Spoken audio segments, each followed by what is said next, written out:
You open this door with the key of reason. Beyond it is another dimension, a dimension of truth, a dimension of freedom, a dimension of joy. You're moving into the land of both the ideal and the real, of the possible and the actual. You've just crossed over into the Capitalist Corner. Where reason meets reality, welcome to the Capitalist Corner.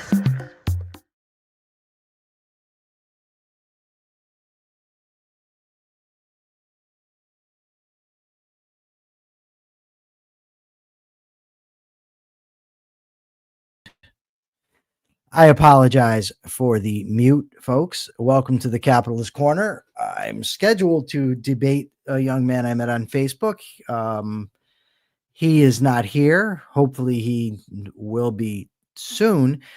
But in the meantime, maybe I'll just tell you a little about how this debate came to be. So I posted to Facebook that Donald Trump was an authoritarian, and this gentleman came on and told me he doubted whether I had the competence to say somebody is an authoritarian or not. And then he asked me if I thought I could define what an authoritarian was. This was maybe 6 a.m, and I generally don't like to get into long, drawn-out debates on Facebook and X for a few reasons. One, I hate typing.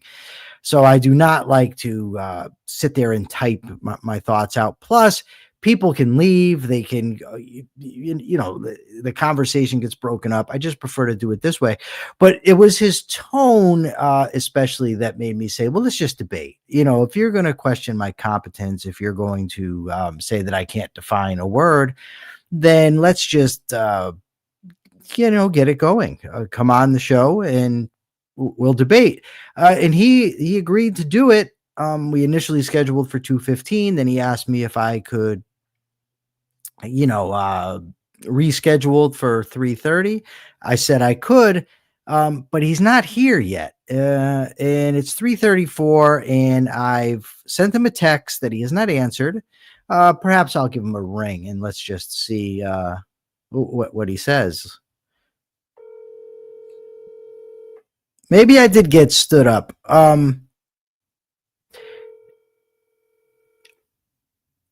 He said 8:30 on Facebook. This is Tim. Tim, are you coming? Yes, I just got home like 2 minutes ago. I'm running an update, restarting the computer. I got the camera all set up in studio. I will be with you momentarily. Okay, we're looking forward to it. Excellent. Thank you so much for having me. I appreciate your patience. Thank you. Well, Tim is coming.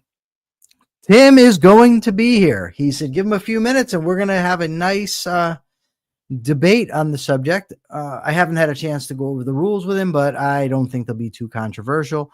What I plan on doing is I'll give a 7-minute opening. He can respond with 7 minutes. Then each gets a 5-minute rebuttal.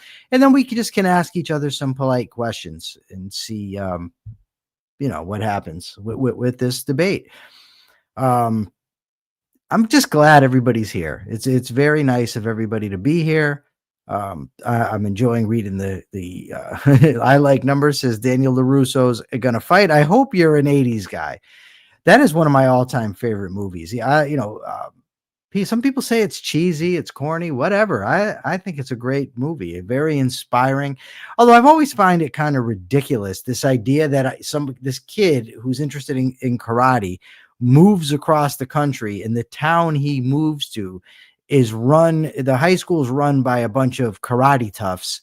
I've never come across that in my life anywhere, where I've run into a bunch of people and they all know karate and they're ready to throw down at a moment's notice. Oh, wow. Race Jacobson made a thumbnail. Awesome, Race. Let me go check it out and see if I've got it. Did you send it already, Race? I see that you have not.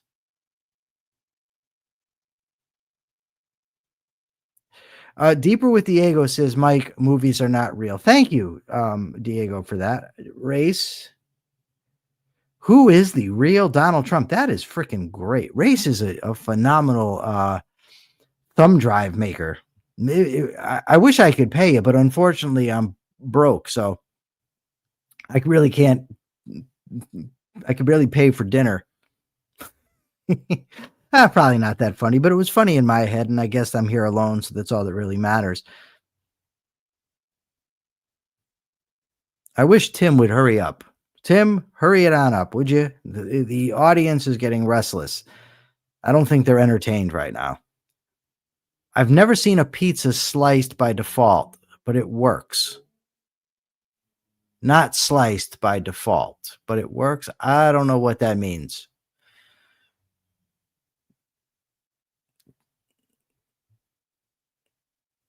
All right. I've now got this is ready to rock and roll. Persephone is always entertained. I wish I had Persephone here. That'd be great. Who's Tim Pool? I mean, I know who he is, but why are we mentioning him? Greg Lewis says when the natives get restless, it's not usually good. No, I'll give you that much, Greg. Greg Lewis is awesome. Anybody that you want a good follow Greg Lewis. Greg Lewis gave me one of my all-time favorite lines. I use it all the time. And that is when I had a debate with somebody one time, Greg Lewis said that was like trying to nail Jello to a tree. And I absolutely loved it. I use the line all the time. Great line from the one and only Greg Lewis. Tim, this guy has got to show up here, Tim. You're blocking up the whole program. We've got people watching. Everybody's ready to roll. We're ready to go. And, I do have plans for later on this evening. I was told by my doctor that my triglycerides are high. What the hell are triglycerides? And he tells me then this is from eating too many carbohydrates. Now, he previously told me I had to stay away from anything with fat and cholesterol. So now he tells me to stay away from triglycerides. And I'm thinking to myself, what the hell am I going to eat? Like fruit? Oh, I can't. That's got sugar. So I guess I'm going to be eating cucumbers and salad all the time. No, I'm not doing that. In fact, I'll tell you, I would go this far. I would rather shorten my life by a little bit than eat salad for the rest of my life. Like, what is the point if I'm eating salad? There's none. He told me I could end up with pancreatitis. Oatmeal is loaded with carbs, Greg Lewis.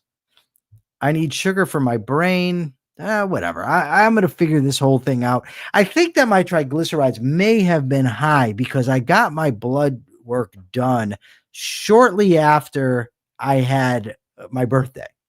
And I was stuffing my face on a regular basis, pizza, cake, whatever. And I think this may have caused the spike. Chipotle is a good choice. Ditch the tortillas from Aquinas Herd. Actually, you know what I've been doing? I really like, there's this place here in South Windsor. It's called Salsa Fresca. It's similar to Chipotle. And I go in there and I tell them I get chicken, diced grilled chicken.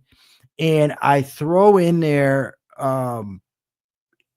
beans, lettuce, and then some chipotle sauce on top. I think it's pretty healthy and it's damn tasty.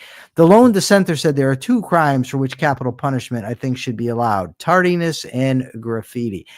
I'm going to tell you an even better one, lone dissenter. So in prison, some of the fellas are really big into playing dominoes, right? And it's not enough for them to put the domino down. They slam these dominoes on the table. So it's like even when you're in the cell, you're trying to read, and it's not like a constant noise so you can become acclimated to it. It's just a constant slamming, bang, bang. And it's like, and I've thought to myself, there should be capital punishment for domino slammers. I mean, really, let's get rid of them. And the other thing I thought there should be capital punishment for is that we have a hot pot in the joint so you get your coffee water and then you fill it back up. But a lot of the guys can't be bothered to fill it back up. So I would think death penalty. You don't fill the coffee pot back up, death penalty. I have a friend and he thinks that there's a lot of people should get the crime. He says a bayonet up the ass. He says, if you punish some crimes with a bayonet up the ass, you're going to solve a lot of crimes. I think that's a bad idea. I especially here as I'm arguing against authoritarianism, I don't think we need to do that. Not a good drum beat from Greg Lewis. No, I never told them be gentler with your dominoes. I have told them, can you guys stop slamming dominoes? And in my conversations with them, personal, I've told them, like, what are you doing? Like, it's like, who has the biggest schlong, who slams the domino the hardest?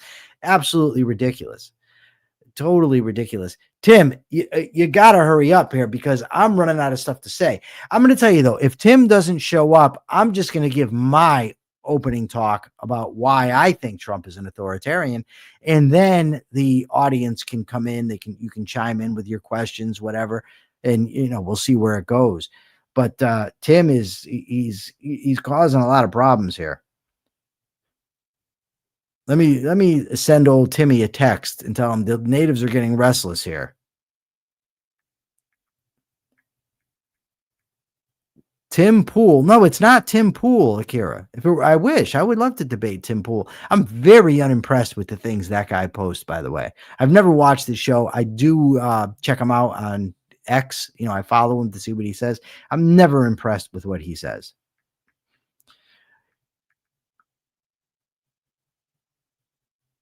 I like numbers. Had I not started the stream before both parties arrived, then everybody would be waiting in the audience. It's now 3:42 and nobody would know what the hell was going on.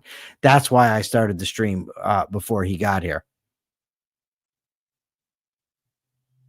Lone Dissenter says he's got a 10-minute rule for tardiness. He cancel, reschedule, and gets on with his life.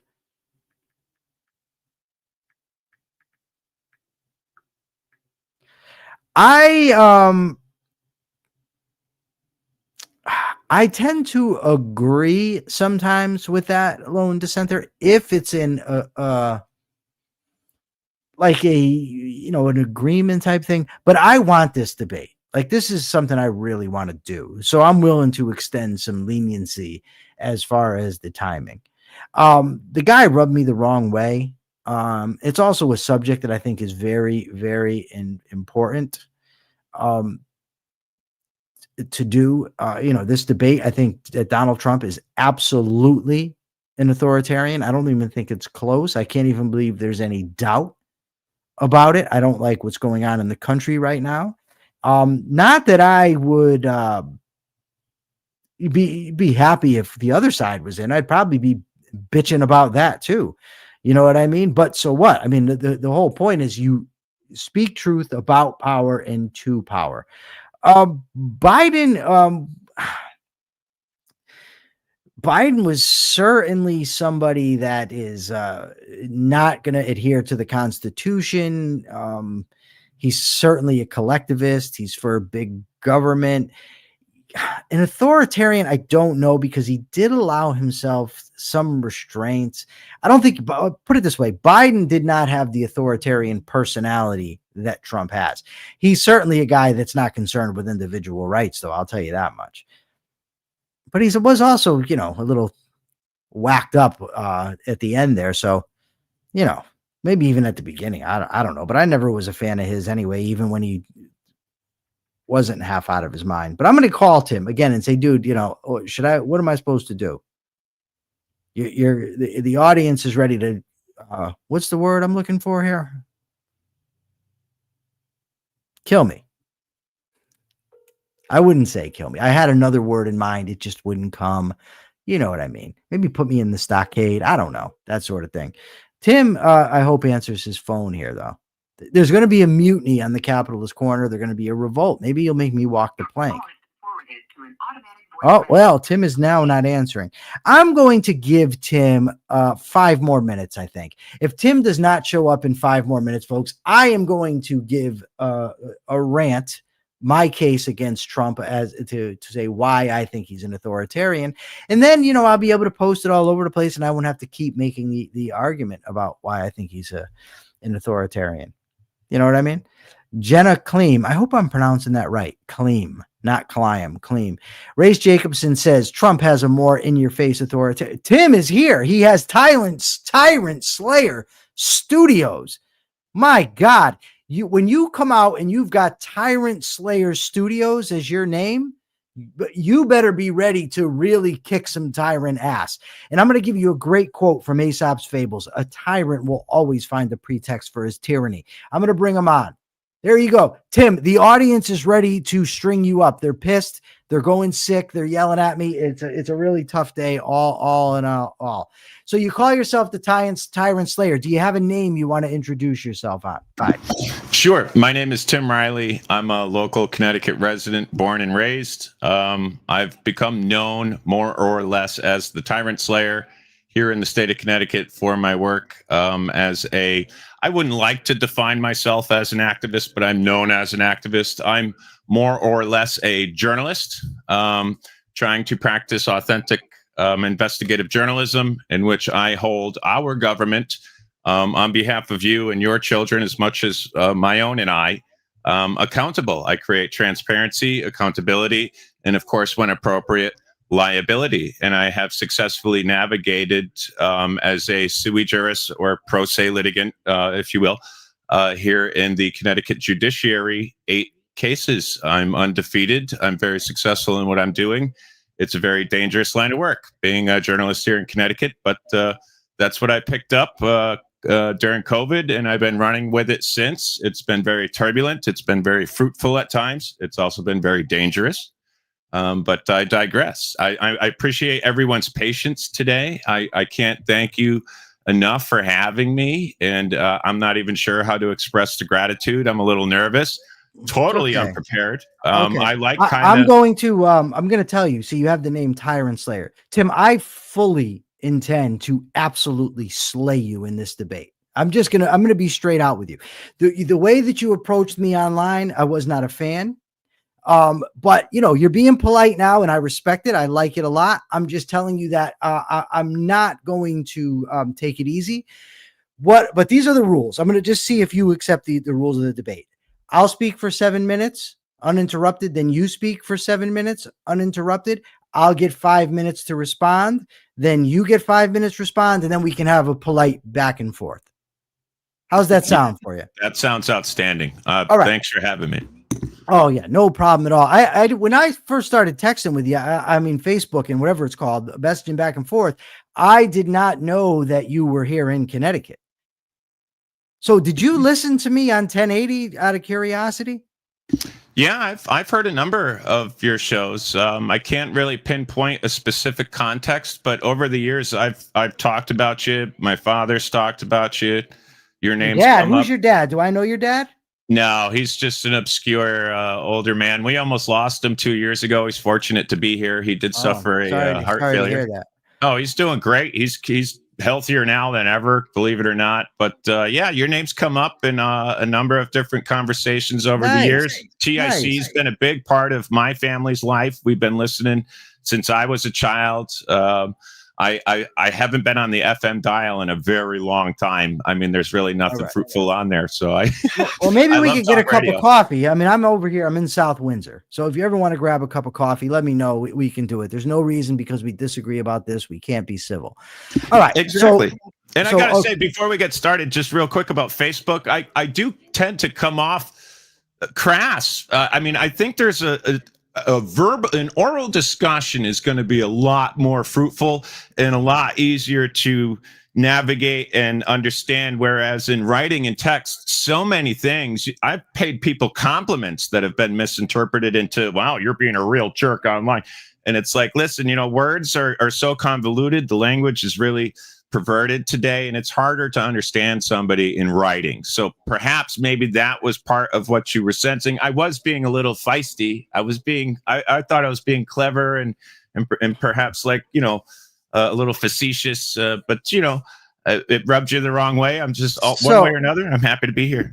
So I earlier, okay, I'll get started now. It's 3:50. So I earlier posted some definitions of authoritarianism, but they've disappeared for some reason. So I'm just going to have to read them off of my phone. I've got 3. So the first definition of authoritarian I have is favoring or enforcing strict obedience to authority, especially that of the government and at the expense of personal freedom. The next one I got is of relating to or favoring a concentration of power in a leader or an elite not constitutionally responsible to the people. And then we've got for the authoritarian personality type. An authoritarian personality is a psychological profile characterized by a preference for strict obedience to authority, rigid adherence to rules, and a tendency to favor strong hierarchical leadership over individual freedom or diversity of thought. So importantly, folks, when we're talking about Donald Trump and whether he's authoritarian, is we cannot judge whether he's an authoritarian based on his first term in office or even by what he's been able to implement. When I say he's authoritarian, I'm talking about not only his actions, but what the evidence shows he would do were he allowed to get away with it. Now, we all know that in his first term, he had a lot of restraints on him. There were people in his cabinet that were basically preventing him from doing things that he wanted to do. His chief of staff, notably John Kelly, was very, tried to rein him in. But a big part of coming into Trump on the second term was doing away with those guardrails, of getting rid of the things that would stop him. And he started to do that a little bit. I'll get into that, as we proceed. But so why would I say this guy is an authoritarian? So first, let's start with the type of people that he praises. He has referred to Kim Jong-un as a smart cookie, very honorable. That's key, because honorable is a moral term. So when you call somebody honorable, you're saying that they have some moral heft to them. He also called them an absolute leader, and he says, praising of Kim Jong-un, that when he speaks, his people sit up at attention. That is something that the Donald finds praiseworthy. He has called Vladimir Putin a genius, very smart, tough cookie, said he has great charm. Of Xi Jinping, he's called him a brilliant guy, smart, brilliant, everything perfect. Praised him for leading with an iron fist and moving to become president for life. Trump has also praised Erdogan, Viktor Orban, Rodrigo Duterte, amongst others. Now, importantly, we need to separate words from action. So what has Trump actually said? Trump has called for targeting political opponents. Remember, lock her up, lock her up. That was the cheer in reference to Hillary Clinton. He's encouraged his people to engage in violence. I remember at one of his pep rallies, he said to the audience, go punch somebody in the face. I don't remember who it was. It was an agitator, an activist of some sort. He said, go punch that guy in the face. So he's calling for violence. He called for Apple. Remember when there was, I think it was San Bernardino, California, there was a terrorist attack of some sort, and they had the guy's iPhone, and Trump wanted to compel Apple to disclose their secrets. So he's going to initiate force against a private company to divulge their security secrets. He called for gun confiscation in direct violation of the Second Amendment to the United States Constitution. He called for gun confiscation without due process. He said, give them due process after. Take the guns first, due process afterwards.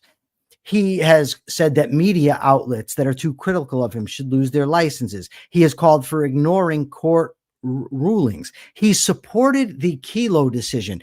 And the tyrant slayer, Tim, should know what Kelo is, because Kelo was a decision here in Connecticut where the government was allowed to take private property and give it to another private company. Trump values loyalty above all else. He said as much. He has praised the loyalty of Hitler's generals. Now, what has he done in action? Well, he banned bump stocks. Again, I would argue in contradiction to the Second Amendment. He's threatened ABC to fire Kimmel. He's also threatened other networks. He fired a Labor Department person because of the bad news that Labor Department official gave to him. He has fired inspector generals, and even just yesterday, they've discontinued funding of the inspector general department. He has fired the lady from the Federal Reserve because he wants to control what the Federal Reserve does. Also supposed to be an agency independent of him. We've got masked ICE agents in the community. There was a raid today in Chicago. He wants to send the military into our cities. And he has said that he wants to use our cities as training ground. He bombed Iran without congressional approval. He bombed the alleged cartel people on that boat without congressional approval. He has deported people to prisons without due process. He's given a record for this amount of time, 206 executive orders, including relating to tariffs and ending birthright citizenship. He's told military brass that if they do not agree with him, then they could just quit. He fired a prosecutor for not doing his bidding in relation to the Jim Comey and Letitia James cases, and then replaced that prosecutor with his own to do his bidding. This man is an authoritarian. He's done that so far when he has guardrails in place. No one knows what would happen if he didn't have guardrails in place. To me, the evidence is irrefutable. And that's it for me. I've taken my 7 minutes. Tim, your turn. Well, I'd like to open by saying, Jesus, that's a lot. We've covered a lot there. I was trying to take notes as fast as I could so that I could try to respond to certain things as you just had my gears turning. With regard to, I understand it does appear that he could be authoritarian and properly described as such on the surface of every one of those things you mentioned. But upon further inspection, in my last 5 years of being a journalist here in Connecticut, it sounds like you're talking about a run-of-the-mill, state senator, U.S. senator here in Connecticut. I mean, some of these guys here in Connecticut are precisely what you're describing right here in our judiciary, right here on our local levels, and they run amok without guardrails, even with checks and balances, and folks like me trying to hold their feet to the fire. I'll just get unlawfully arrested and booked on false, fictitious charges and fictitious, felonious charges in which I have to litigate through and get dismissed, and then go back and collect damages upon and basically manufacture equity for our runaway judiciary. That's more authoritarian than, and tangibly so, than any sort of notion about the president in my personal experience.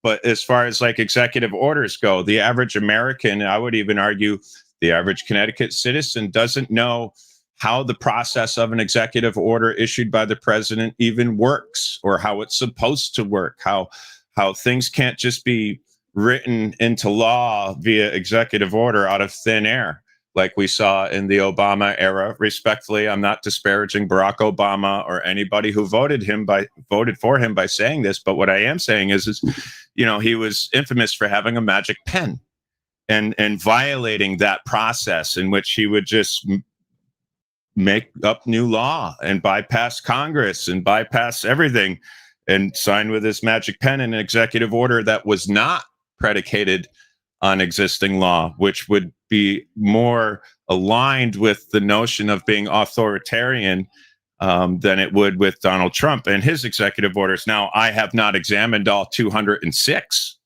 and I cannot substantiate whether or not he has followed to the letter of the law and worked within the checks and balances of said laws to assure that his executive orders are in fact constitutional. And I don't know that you have either. So I think it's moot until we have substantiated evidence or tangible things to look upon and examine closely to use that sort of stuff against them. I think even in regard to the acknowledgement of foreign leaders and their honor and what he defined their characteristics to be, I think the contexts in which he is using that language is 100% political and for the relations in those politics with those foreign leaders on a level that, again, average Americans and Connecticut citizens are not going to understand because they're not on the world's biggest political stage playing politics with world leaders. I mean, I'm pretty sure it was Hillary Clinton, but I'm not going to say for certain, but I know it was one of our Democrat candidates. It might have been, I'm pretty sure it was Hillary Clinton. It might have been Al Gore. It was in the 90s. So it was somebody tied to the Democratic Party then. They were relishing Mao Zedong and called him a brilliant leader. And I admire Mao Zedong and his ability. And that was on live TV. And I was reading about Mao Zedong and Pol Pot and all of that atrocity and stuff in those governments at that time in school. So I couldn't believe what I was hearing. I mean, so you have this stuff coming from all sorts of politicians all throughout our lives. I don't think it's indicative of authoritarianism all the time or exclusive to Donald Trump, and it wouldn't be fair to try to make it exclusive to Donald Trump. These are things that happen all the time with all the politicians. They're all liars. In fact, some of the definitions of authoritarian that you read would fit with lobbyists or just simply groups of people who align with specific politics and you know, let the state or local councils, you know, run ordinance down our throats and violate our constitutional rights left and right, like these people getting arrested on sidewalks on an overpass. I mean, that's their most sacred ground. They're on a public sidewalk.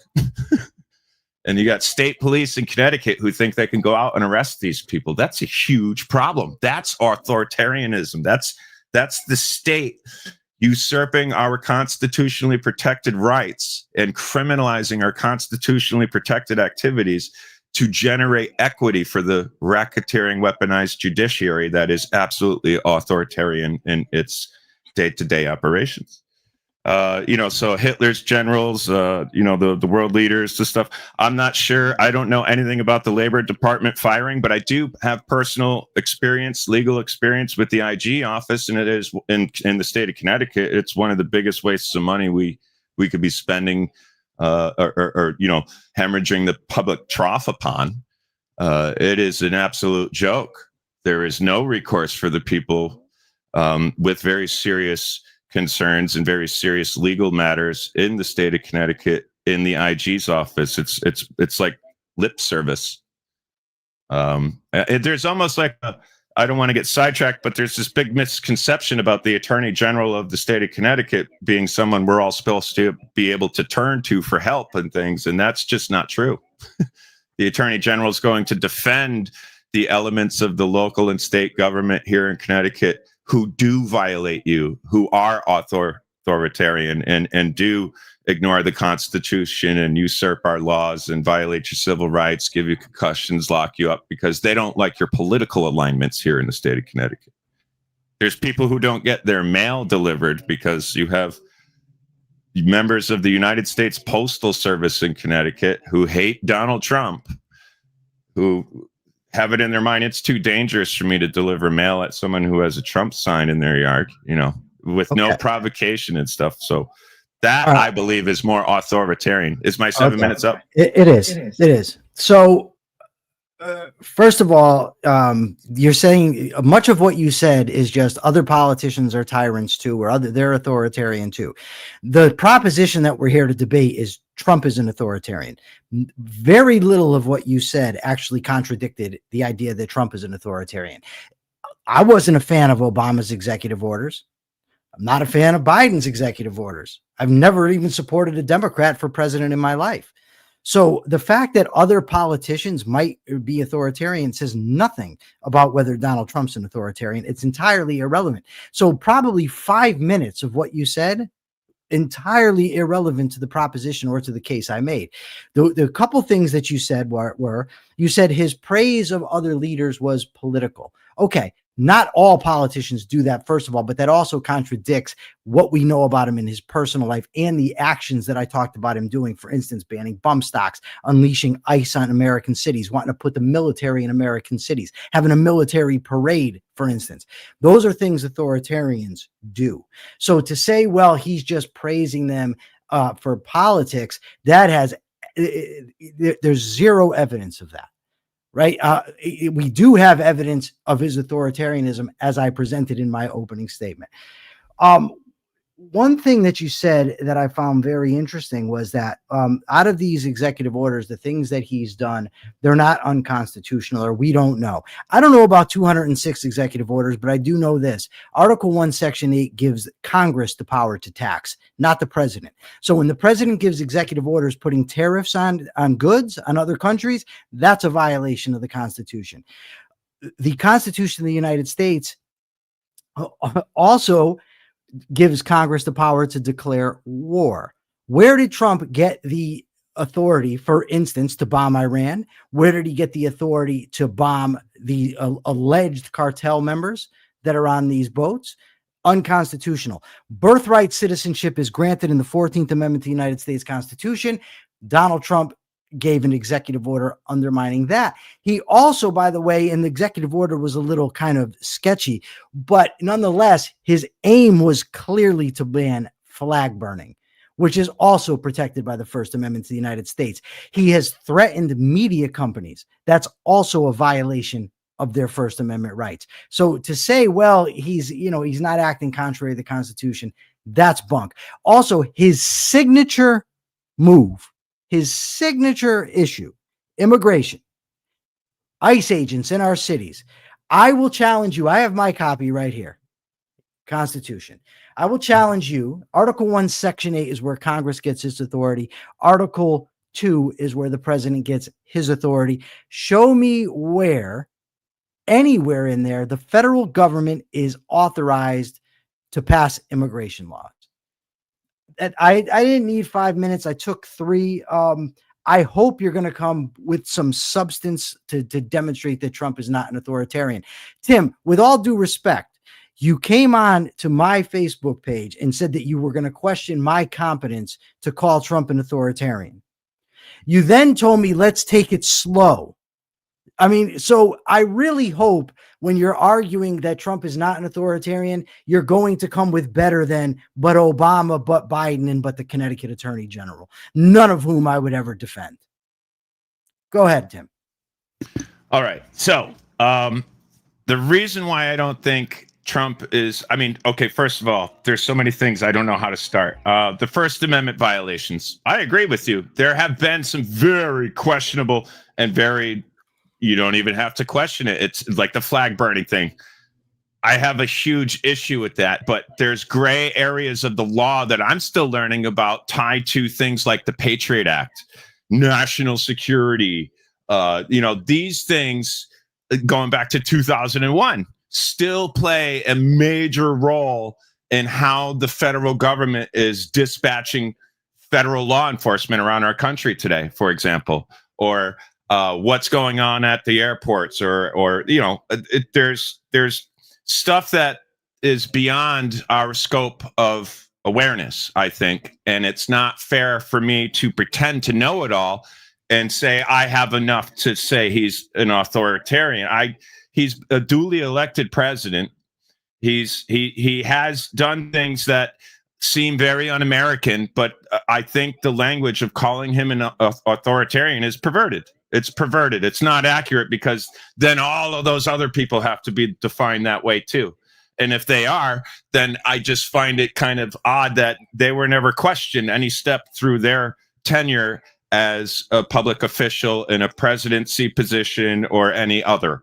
As far as the Federal Reserve Bank, that banking system has had us in an iron financial grip and hemorrhaged all of our capital out of the private. We're slaves to a bank, pretty much. I don't know how to best describe it in such a condensed time. There's nothing federal about the Federal Reserve Bank. And it seemed to me at the end of Trump's first term, he was trying to rein in the chairman of the Fed and rein in the Fed just a little bit, push at it, poke at it, prod at it. Let's see if maybe we can't get an audit and reinvigorate the spirit of Ron Paul a little bit and find out how much of our debt is actually just a nonsensical, infinite wash of unimaginable manufactured debt that we shouldn't even have to pay back. We need to get out of the Federal Reserve banking system of 1913 is what I'm saying there. So if Trump is going after that bank, I think that's a damn good thing. And I think it's dangerous for him. And I don't think that's authoritarian. I think it's courageous. I think that's what the American people need. As far as what else did you mention here? Where is it? I had it. Please give me a minute. Oh, Iran, the cartel, how he's handling those things. Again, that's going to fall under laws relevant and pursuant to national security, The things probably in the Patriot Act in a 1,000-page bill someplace, one line with 17 words in it, says this, and boom, there's your answer. We got to find out what that stuff is before we just write this guy off. Calling him authoritarian is very dangerous because it resonates serious undertones of disdain and hatred because it makes people feel threatened. When you make people feel threatened, they think with a bias, with a sense of panic, with adrenaline, and they're not rationalizing clearly. And from going forward in that mindset, their language is going to be more perverted and become more dangerous, and it's going to lead to things like the assassination of Charlie Kirk. I've been accused of being one of those guys online that goes out and swears and yells at police. I've never done that in my entire life. None of my work is like that at all, but I have people running around town. Like a guy tells me he works for the state, and all of a sudden 4 people are looking to kick my ass because they think I'm somebody I'm not. And, it's all based on what people are saying and what their behaviors are. And it has absolutely nothing to do with me, but it's causing damages to me and my family. And so like that language is dangerous for Trump. I think it's hurt Charlie Kirk. It's hurt other people. It's dangerous to me.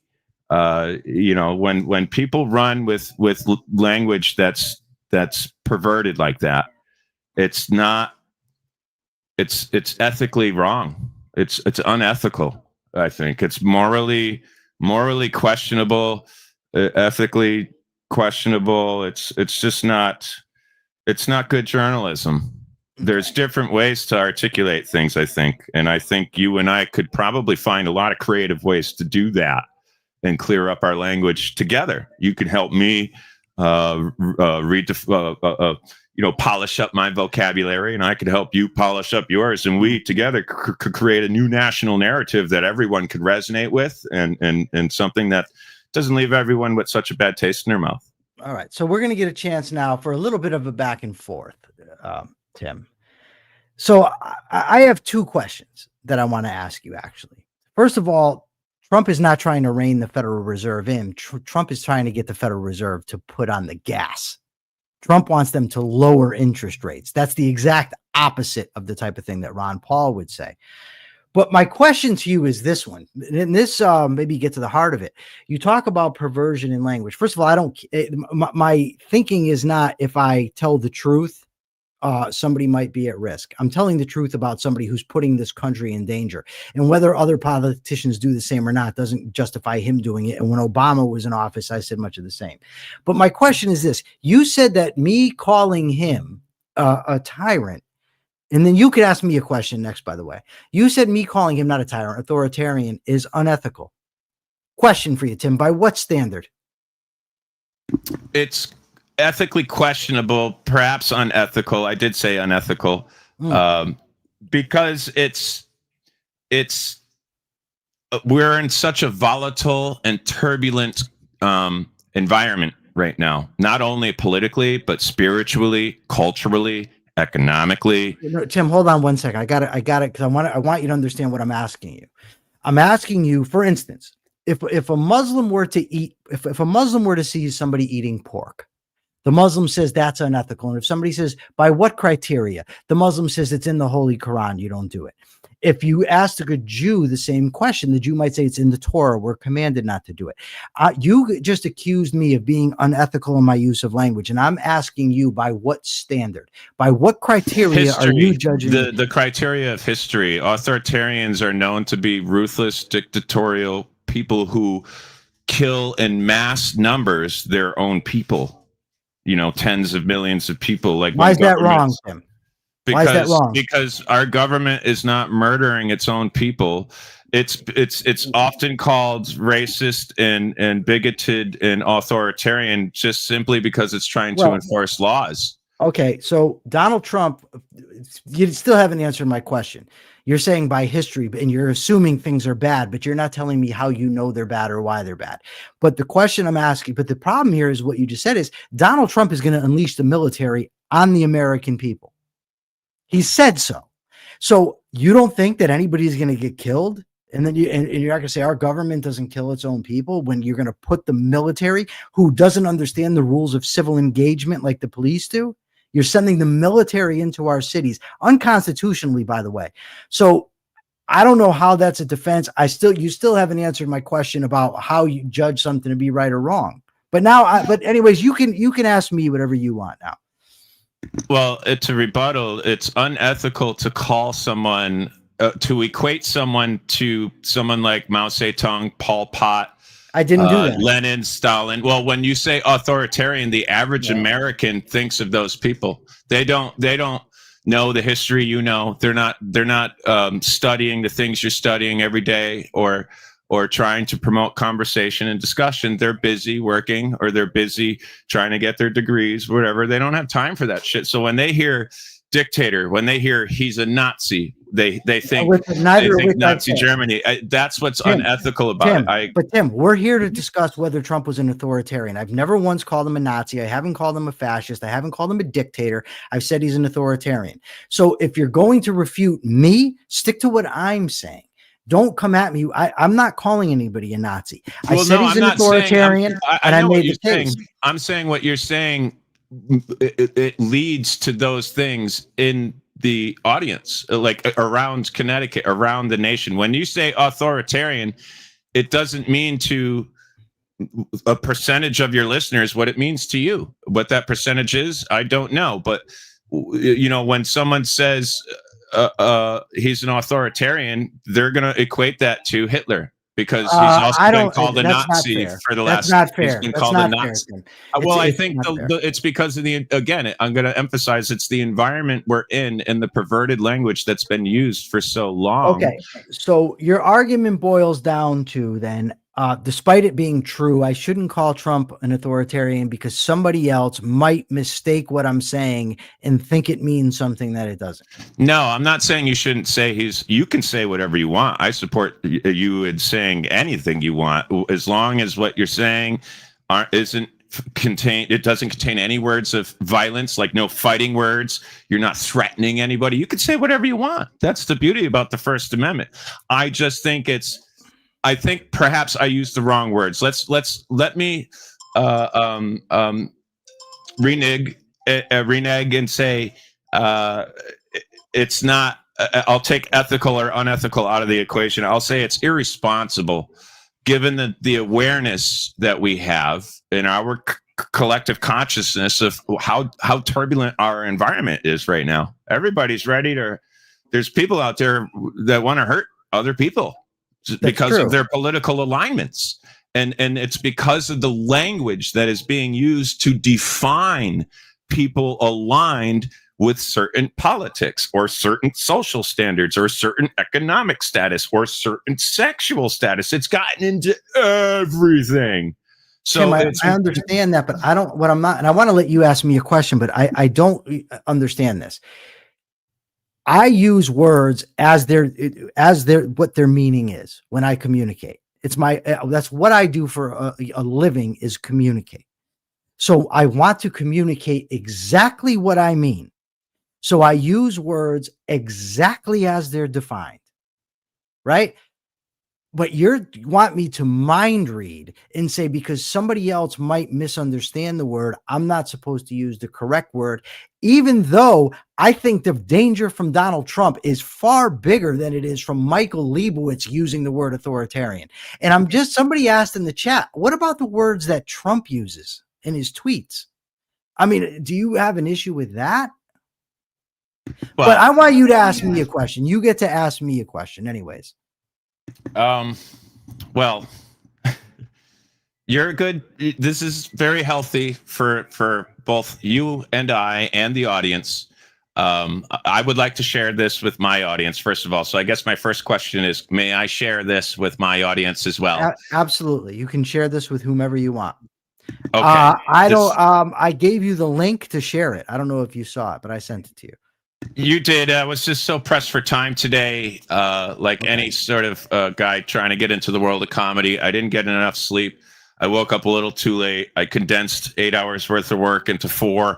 Tim, And, do you want the raw? Are you asking me for a link to YouTube, or do you want the raw footage to share to your audience? I don't. Maybe that's what you meant. I'm sorry. The raw footage would be would be great. Okay, I'd like to have you on my channel sometime on my platform, introduce you and what you got going on. But moving on back to Trump, it's irresponsible to call him an authoritarian, because it's not that you shouldn't. I'm not telling you what to say, and I'm not telling you shouldn't say that. All I'm saying is, and you'll notice upon my first introduction to you, when I asked the question, all I was really interested in how you defined authoritarian. No, Tim, I'm not going to let you get away with that. That's not all you were interested in. That's codswallop. I'm not a Trump supporter. I didn't vote for him. I don't know that you are. But you did not just say to me, "Hey, how are you defining it?" You said to me, you went and talked to me how nobody defines it. I'm not going to define it. Let's go real slow. I came in confident. Yeah. And then you went to another post that I had posted earlier because I was tired. I'm an insomniac. So I was getting ready to take a nap. I saw you were right about that. I had the timestamp wrong. I thought it was. Yeah, and you came in and you said, after you couldn't define authoritarian and you told me you wanted to go to bed, now you're over here. No, it was about the typing. It was about the typing. I was like, you can't type here, but you could type over there. And then I saw your response and I looked at the timestamp. I was like, I was wrong. What you were trying to do, you were trying to admit when I'm wrong. Yeah, no, it's cool. You were trying to get my attention. You went about it by being a dick.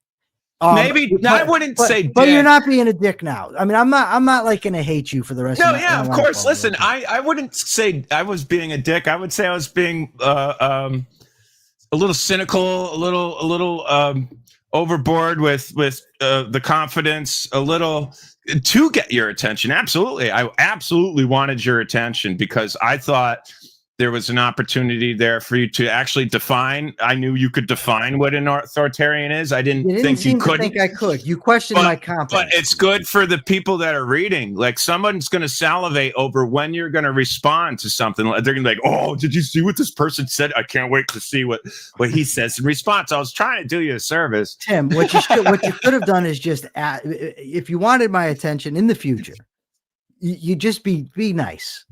And you can disagree with me. Listen, I apologize. Listen, I apologize for how I come off. I appreciate it. But listen, two of my closest friends in the world, actually three, Brent McCall, who I missed his phone call because I'm doing this, and Jim Valiant and Mark Pellegrino disagree with me all the time. I don't mind it when it's done respectful. That's fine. I love it. I thrive on disagreement in that way. That's all you had to do is just to approach me that way. You're right. You're right. And hey, listen, I just real quick in my closing statement about Donald Trump in regard to whether or not he's an authoritarian, I just think, you use the proper words, but I think there's other creative ways to do it. There's other more honorable ways to disseminate your concerns about the president. And you can even use the word authoritarian, but use it in a less like you almost your post seems to contain malice. There is malice. Yeah, right. And that's what I think I had taken contention with. Yeah. Like that's I think what is questionable on an ethical standard for just general civic duty to one another. Like we need to debate one another, and in that agreement we should also agree that we need to do that in a way that we can keep each other safe in doing so. And I think Charlie Kirk's death is proving that we're not taking the proper precautions to keep ourselves safe while it's creating these turbulent environments of debate. Here's the thing. I am not going to base the way that I live my life on the fact that some nut might shoot me one day. Well, right? Neither am I. I'm ready to die a martyr, and but my point is this: it's irresponsible, as Bonnie Bertrand says. It's irresponsible to not point this out. The responsible thing is to point out when you have an authoritarian government. That's what we're supposed to do as Americans. That's what we have. If nobody points out, this is, you did point out a lot of other guys, but Trump has taken things up a notch.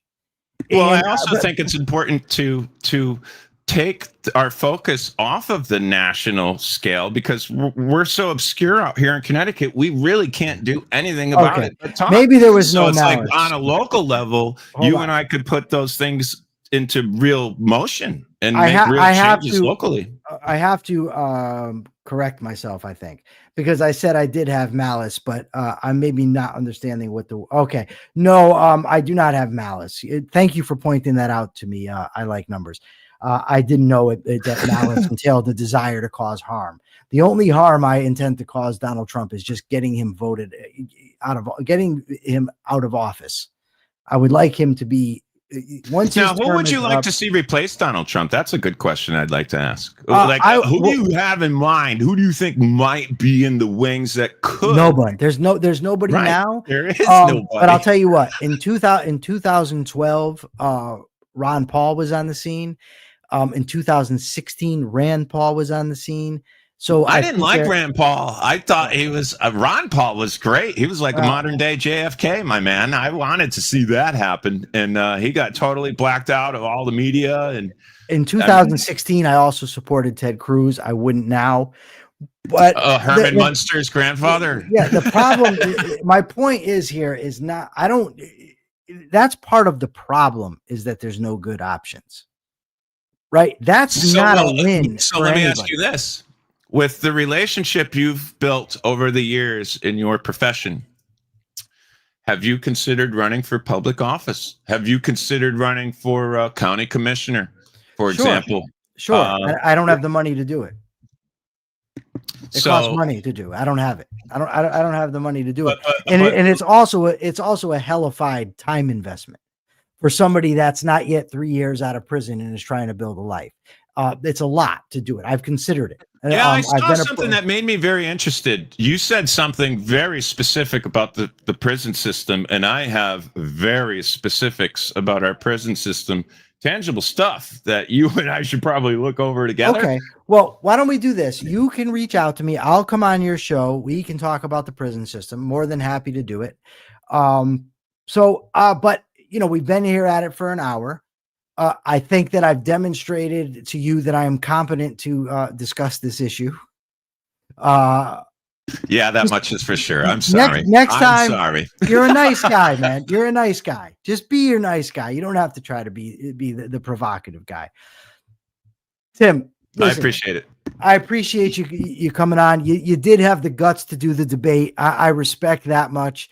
Thank you. Thank you very much for that. Audience, thank you so much for joining us here today. In Race, I will be putting your thumbnail on this. And Tim, I'll get you a copy of this as soon as I can. Most excellent. Thank you so much for having me. Farewell, everybody. Thank you. Please check out my work on Tyrant Slayer Studios. You can find me on YouTube. You can also find me on Facebook at facebook.com/Worthy Son of Liberty. We'll see you next time. Thank you so much for having me. And thanks for your patience today. I'm sorry I was late. It's okay. Thank you. All right, folks, I'm going to wrap it up now. Thank you for joining us here on the Capitalist Corner for the debate we just had.